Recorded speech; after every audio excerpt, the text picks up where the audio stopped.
Ouattara renonce à un troisième mandat présidentiel. Voici sa phrase qui dévoile son intention. Plus de détails après le générique. Avant de commencer, n'oubliez pas de vous abonner et d'activer la cloche de notification, car cela va vous permettre de ne plus manquer les prochaines vidéos.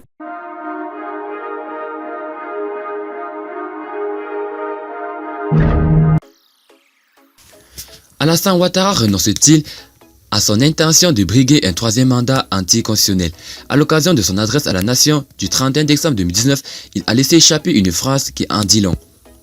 C'est toujours avec beaucoup de plaisir et d'émotion que je m'adresse à vous, à l'occasion du passage à la nouvelle année. Mon émotion est encore plus grande cette année car ce sont les derniers vœux du second mandat à la magistrature suprême que vous avez bien voulu me confier.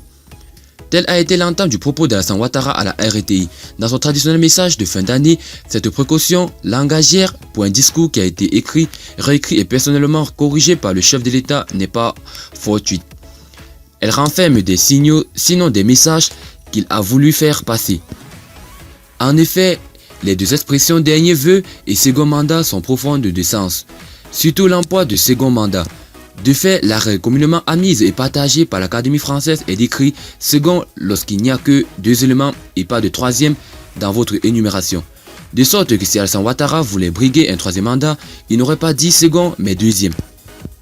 Le président ivoirien est resté évasif sur la question de son retrait à l'issue de son second mandat en 2020. Se transformant en constitutionnaliste, il a créé la surprise en déclarant que la nouvelle constitution lui permet de se présenter.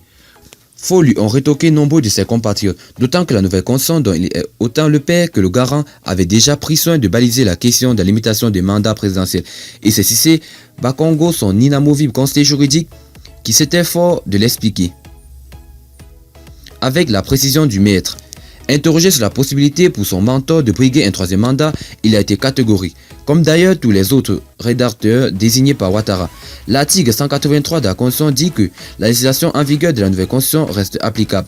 La législation en vigueur, c'est-à-dire la Constitution, les textes pris en son application, que ce soit des lois, des décrets ou alors des ordonnances et autres qui sont en vigueur au moment de son entrée en vigueur, sans jeu de mots, restent applicables, avait-il démontré. De fait, certains observateurs indiquent que Ouattara, usé par l'exercice d'un mandat qui a commencé sur des chapeaux de route, après une errante de crise post-électorale avec Laurent Gbagbo, balise le terrain pour son dauphin putatif. Le Premier ministre Amadou Koulibaly, rien n'est moins sûr. L'avenir nous le dira.